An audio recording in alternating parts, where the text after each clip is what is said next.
God of my youth, I remembered your call on my life. Shalom, selamat malam Bapak Ibu, saudara-saudari yang terkasih. Pada malam hari ini kita kembali bertemu untuk boleh bersama-sama memuji, memuliakan Tuhan dan merenungkan kebenaran firman Tuhan. Kita bersyukur pada malam hari ini kita boleh tetap setia, kita boleh tetap taat, walaupun kita masih beribadah di dalam persekutuan online. Bapak Ibu yang terkasih, mari pada saat ini kita akan bersaat teduh sejenak. Saat teduh kita mulai.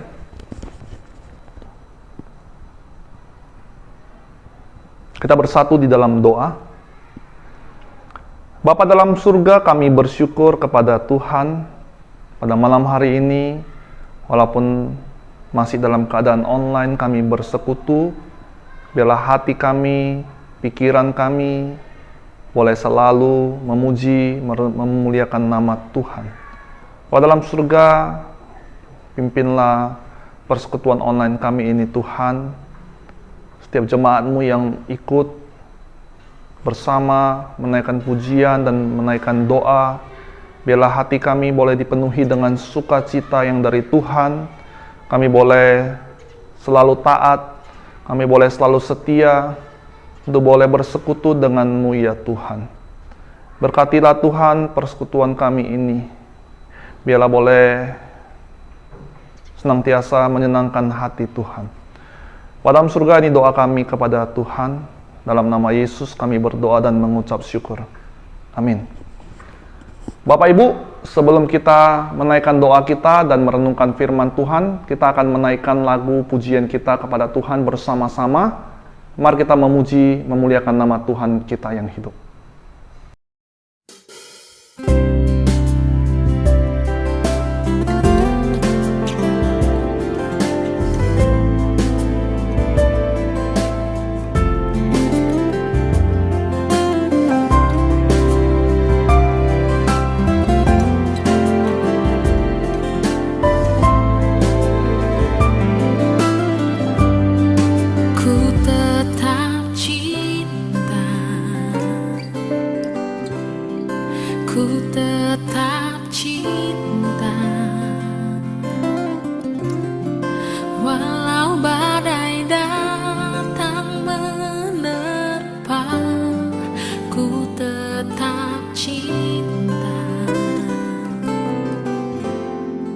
Ku tetap setia, ku tetap setia, walau topan datang menerpa, ku tetap setia. Terlalu banyak yang Tuhan telah beri, takkan mungkin ku balas dari apa yang ku miliki. Ku persembahkan seluruh hidupku, dan ku tetap cinta, biar ku tetap setia untuk selama-lamanya.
apa yang ku miliki, ku persembahkan seluruh hidupku, dan ku tetap cinta, biar ku tetap setia untuk selama-lamanya.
mengasihiku dengan sepenuh hati, tak pernah sama seperti dunia ini.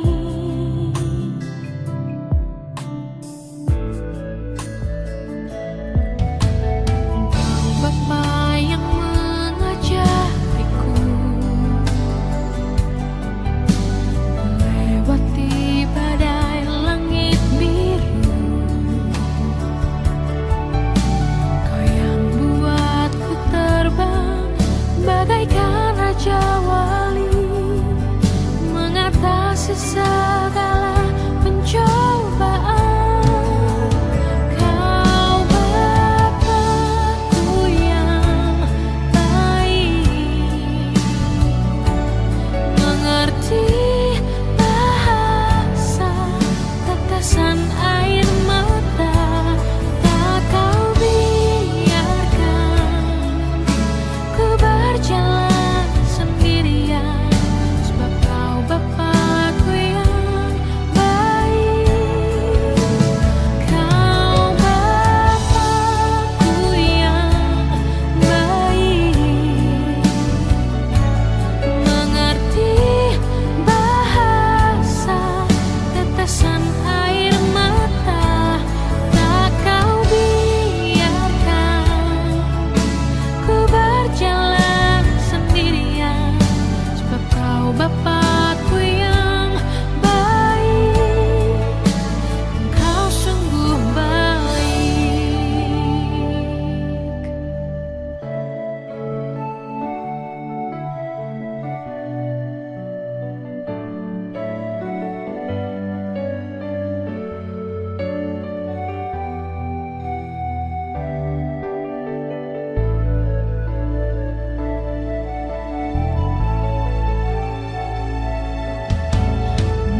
Bapa yang mengajariku melewati badai langit biru.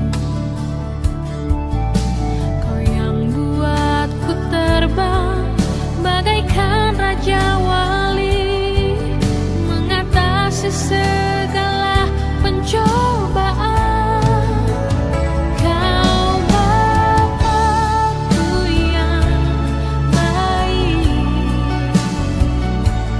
mengerti bahasa tetesan air mata, tak Kau biarkan ku berjalan sendirian, sebab Kau Bapa-Ku yang baik.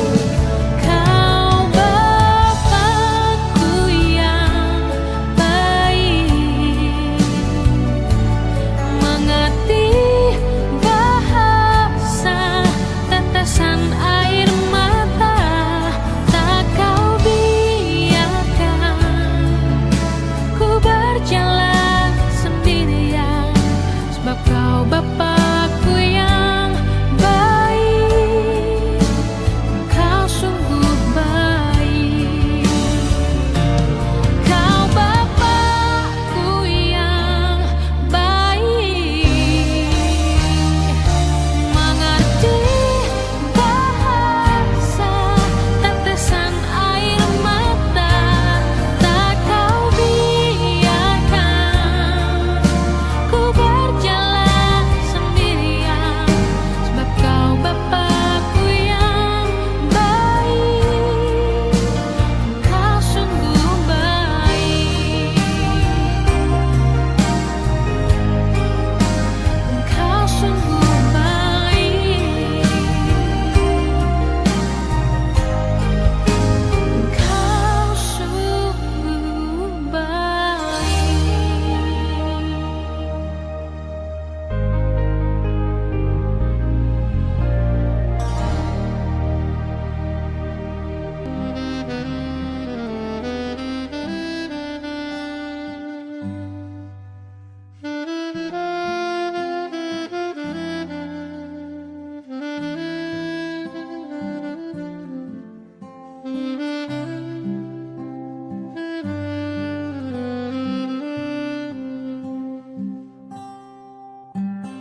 Shalom, selamat malam Bapak Ibu yang dikasih Tuhan. Mari kita berdoa. Bapak yang baik, terima kasih buat malam hari ini. Kami sudah memuji nama Tuhan. Kami sudah menaikkan doa-doa kami kepada Tuhan. Kiranya Tuhan Kau yang berkenan atasnya. Pada malam hari ini Tuhan, kami akan membaca, merenungkan firman Tuhan. Kiranya Tuhan Kau yang berbicara kepada kami pribadi lepas pribadi. Apa yang kami baca, kami renungkan, boleh menjadi pedoman di dalam kehidupan kami pribadi lepas pribadi Bapa. Terima kasih, kami siap untuk membaca dan merenungkan firman-Mu. Dalam nama Tuhan Yesus kami berdoa dan bersyukur. Amin. Tema pada malam hari ini adalah memberitakan Injil sebagai gaya hidup. Kita akan membaca dari Kisah Para Rasul pasalnya yang ke-8, ayatnya yang ke-26 sampai ayatnya yang ke-40.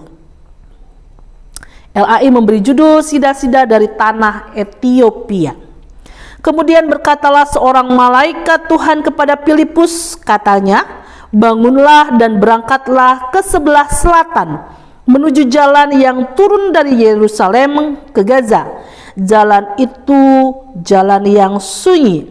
Lalu berangkatlah Filipus, adalah seorang Ethiopia, seorang sida-sida, pembesar dan kepala pembendaharaan Sri Kandake, ratu negeri Ethiopia, yang pergi ke Yerusalem untuk beribadah.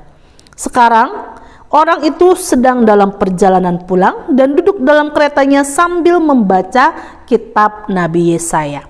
Lalu kata Roh kepada Filipus, pergilah ke situ dan dekatilah kereta itu. Filipus segera ke situ dan mendengar sida-sida itu sedang membaca kitab Nabi Yesaya. Kata Filipus, mengertikah Tuan apa yang Tuan baca itu? Jawabnya, bagaimanakah aku dapat mengerti kalau tidak ada yang membimbing aku? Lalu ia meminta Filipus naik dan duduk di sampingnya.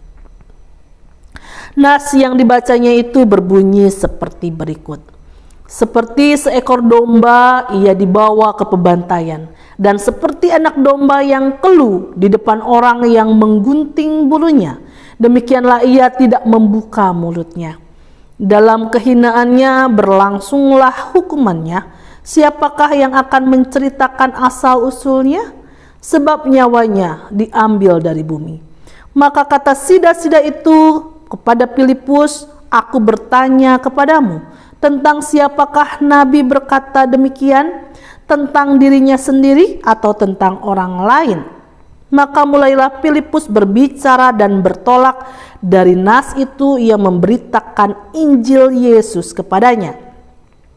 Mereka melanjutkan perjalanan mereka dan tiba di suatu tempat yang ada air. Lalu kata sida-sida itu, lihat, di situ ada air. Apakah halangannya jika aku dibaptis? Sahut Filipus, jika Tuan percaya dengan segenap hati, boleh. Jawabnya, aku percaya bahwa Yesus Kristus adalah anak Allah.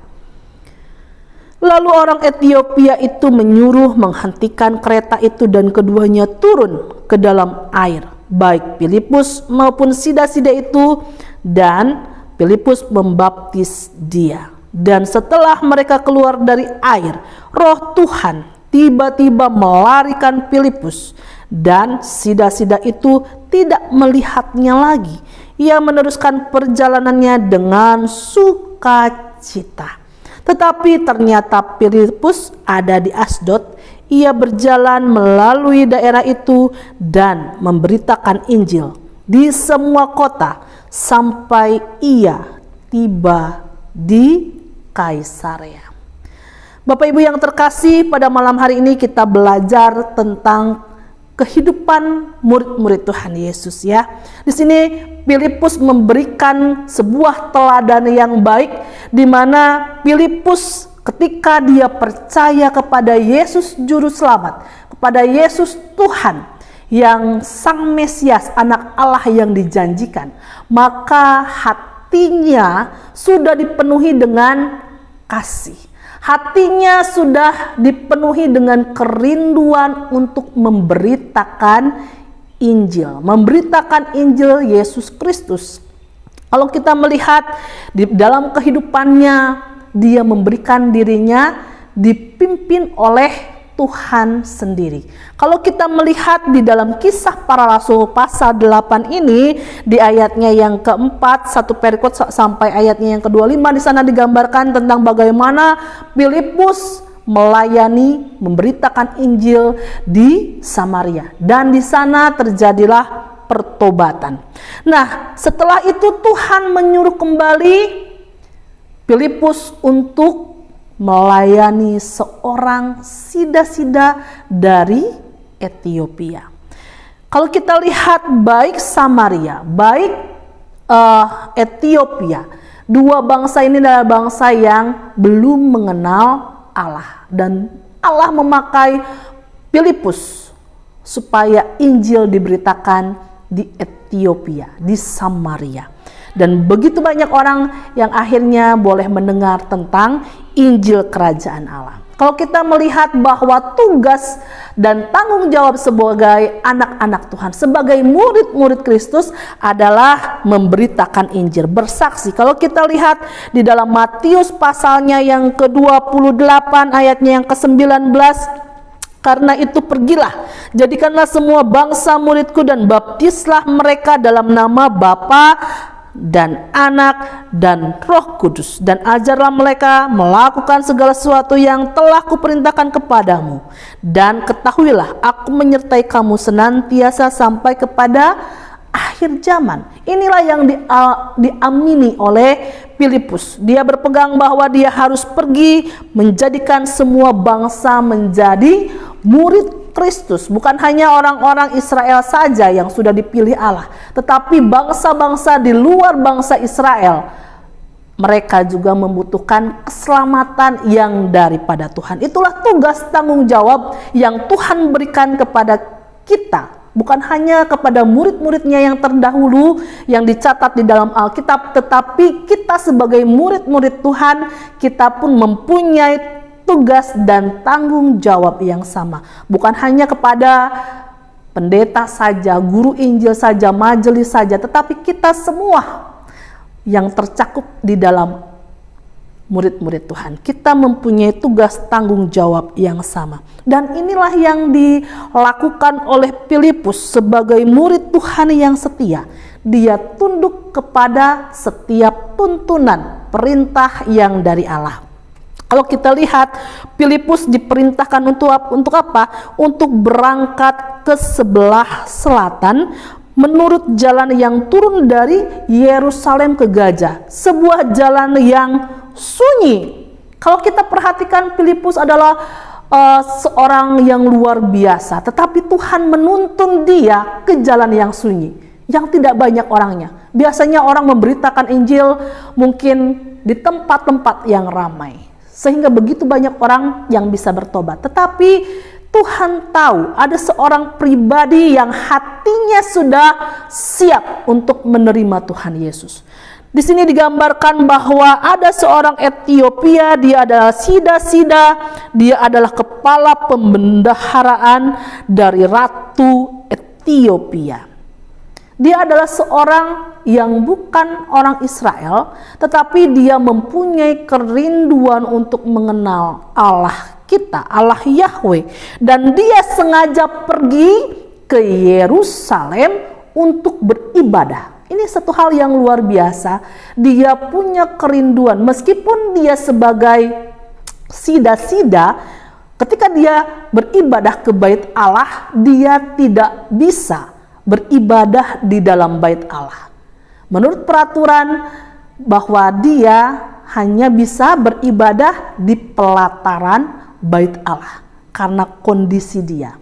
Ya, seorang sida-sida, maaf kata, dia dikebiri dan dia tidak bisa memenuhi persyaratan untuk masuk ke dalam bait Allah pada waktu itu. Tetapi dia tetap datang ke sana meskipun hanya di pelatarannya saja.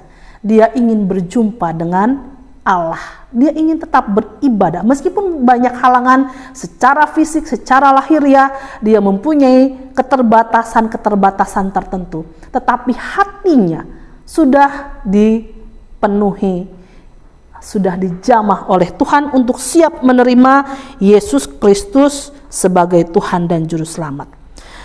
Nah, di dalam perjalanan pulang dia membaca kitab Yesaya. Sebagai pejabat yang tinggi, dia mempunyai kerinduan-kerinduan untuk mengenal Allah yang Maha Tinggi. Dan Tuhan sudah mempersiapkan Filipus untuk menyampaikan berita tentang Injil Kristus. Kalau kita lihat di sini, Sida-sida ini sedang membaca satu nas dari kitab Yesaya dan dia tidak mengerti. Filipus bertanya, "Mengertikah apa yang Tuhan baca?" Jawabnya, "Bagaimana aku dapat mengerti kalau tidak ada yang membimbing aku?" Dari sinilah tolak mulanya. Filipus memberitakan siapa Yesus. Di sini digambarkan persis nubuatan di mana Kristus menjadi satu pribadi penyelamat. Seperti seekor domba dibawa ke pembantaian dan seperti anak domba yang keluar di depan orang yang menggunting bulunya, demikianlah ia tidak membuka mulutnya. Dan kehinaannya berlangsung hukumannya, siapakah yang akan menceritakan asal-usulnya? Ini satu gambaran tentang siapa Kristus. Dan Filipus memberitakan kelahiran, kesengsaraan, kematian, kebangkitan Kristus, bahkan sampai kepada pertobatan dan pembaptisan orang percaya. Dan di situ dia menjelaskan dengan sangat jelas. Sehingga apa? Sehingga Sida-sida ini semakin mengenal siapa Allah, semakin terbuka hatinya dan siap menerima Yesus Kristus. Dan dia siap untuk menjadi orang percaya dengan baptisan. Kalau kita berbicara tentang hati yang biasanya diinjili, ada beberapa orang yang mungkin bisa kita kategorikan dengan 3 kategori. Yang pertama, di dalam penginjilan ada orang yang masih meragukan siapa Tuhan Yesus, yang masih butuh bimbingan. Ada yang mungkin sudah siap menerima Kristus sebagai Tuhan, dan juga mungkin ada yang menolak. Jadi 3 ini yang sedang mempertimbangkan, yang menerima dan juga yang menolak, ada di sekeliling kita yang bisa kita lihat. Dan Sida-sida Etiopia ini adalah orang yang sudah siap untuk menerima Yesus, dan dia sendirilah yang ingin dibaptis. Ketika dia melihat di tengah jalan, dia melihat bahwa ada air di sana, dan dia tanya kepada Filipus, apakah ada halangan supaya ia dibaptis? Jika dia percaya, boleh. Maka orang Sida-sida Etiopia ini mengambil satu keputusan yang tepat, bahwa dia katakan, "Aku percaya bahwa Yesus Kristus adalah Anak Allah." Jadi disitulah Filipus membaptiskan Sida-sida itu. Ya, ini satu peristiwa yang indah yang Tuhan rencanakan untuk Filipus, menjadi saluran berkat, ya. Dan dari situlah pintu penginjilan untuk orang-orang Etiopia. Sida-sida ini menceritakan kembali siapa Yesus, dan Etiopia boleh mendengar tentang Kristus Yesus Tuhan lewat Filipus, lewat Sida-sida ini. Jadi kita melihat bahwa Filipus tidak pernah membuang waktunya untuk hal-hal yang lain. Dia fokus kepada memberitakan Injil, kerajaan Allah. Karena itulah yang sangat dibutuhkan oleh orang-orang pada saat ini. Banyak orang yang membutuhkan kasih Kristus. Banyak orang yang masih harus kita menangkan untuk Tuhan.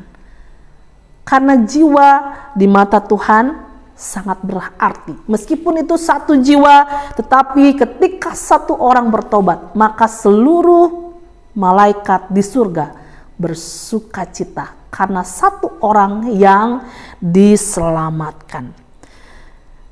Kalau kita lihat di sini, ketika Sida-sida ini menerima baptisan dan dia meneruskan perjalanannya ke negaranya, di situ ada sukacita yang melimpah di dalam hatinya. Ketika Kristus ada di dalam hatinya, maka Kristus bukan hanya menyelamatkan dia, bukan hanya menyucikan hatinya, bukan hanya menebus setiap dosa-dosanya di kayu salib, tetapi ada sukacita, ada damai sejahtera, ada buah roh yang tinggal di dalam kehidupan sida-sida Ethiopia ini. Satu hal yang indah, begitu juga dengan kita.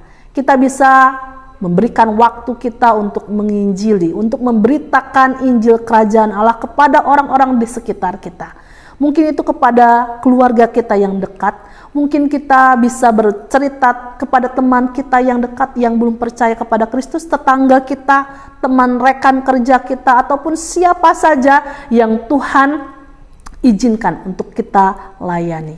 Maka disitulah kita akan menjadi bagian untuk memberitakan Injil Kerajaan Allah. Kita adalah rekan sekerja Allah. Kerajaan Allah sungguh indah. Biarlah kita juga punya kerinduan seperti Filipus, selalu siap sedia baik atau tidak baik waktunya untuk memberitakan Injil.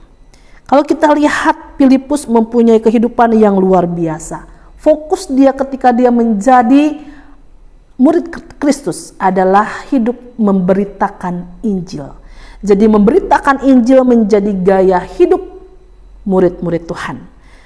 Ya, kalau kita lihat murid-murid yang lain, ketika dia menerima kasih Tuhan, ketika dia menerima anugerah Tuhan, ketika dia menerima keselamatan, itu hadiah yang besar. Kalau kita memperingati bulan ini, bulan Desember, sebagai hari kelahiran Tuhan Yesus, sebagai Tuhan Juru Selamat, hati kita pasti penuh dengan sukacita. Dan baiklah kita juga memberitakan kasih itu kepada orang-orang yang membutuhkan. Kalau kita lihat Filipus, dia pergi ke daerah-daerah, dia berjalan melalui daerah itu dan memberitakan Injil di semua kota sampai ia tiba di Kaisarea.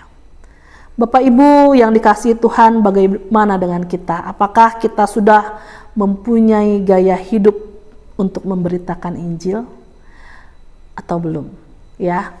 Jadi kalau kita belum mempunyai gaya hidup memberitakan Injil, mari kita mulai dari sekarang. Mungkin lewat pelayanan-pelayanan kita, lewat komisi-komisi yang Tuhan percayakan untuk kita layani, untuk kita doakan. Mungkin kita tidak langsung memberitakan Injil kepada orang lain, tetapi paling tidak kita bisa berdoa untuk orang-orang yang belum mengenal Tuhan.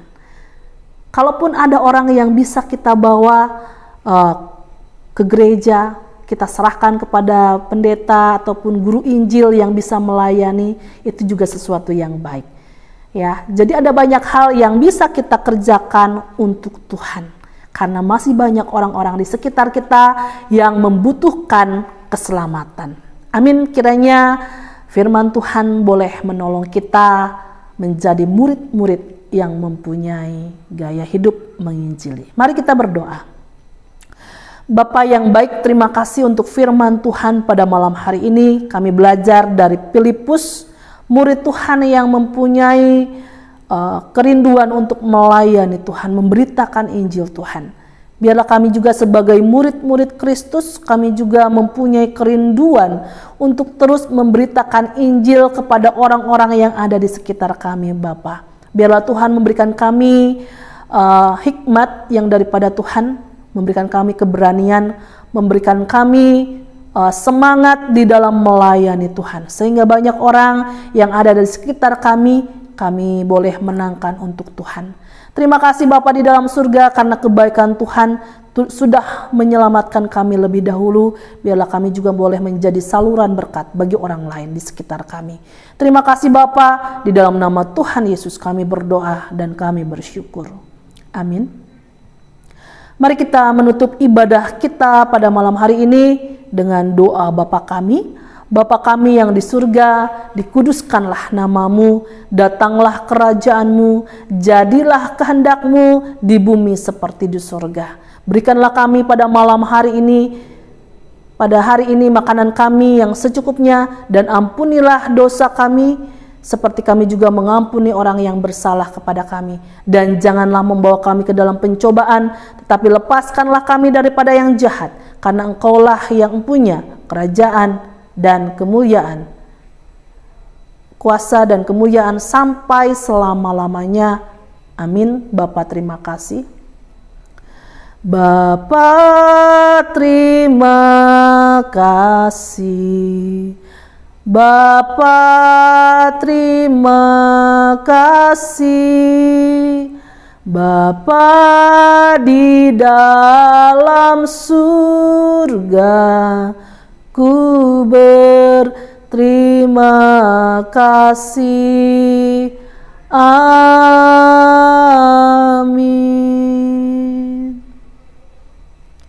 Shalom, selamat malam. Ibadah kita selesai. Tuhan Yesus memberkati.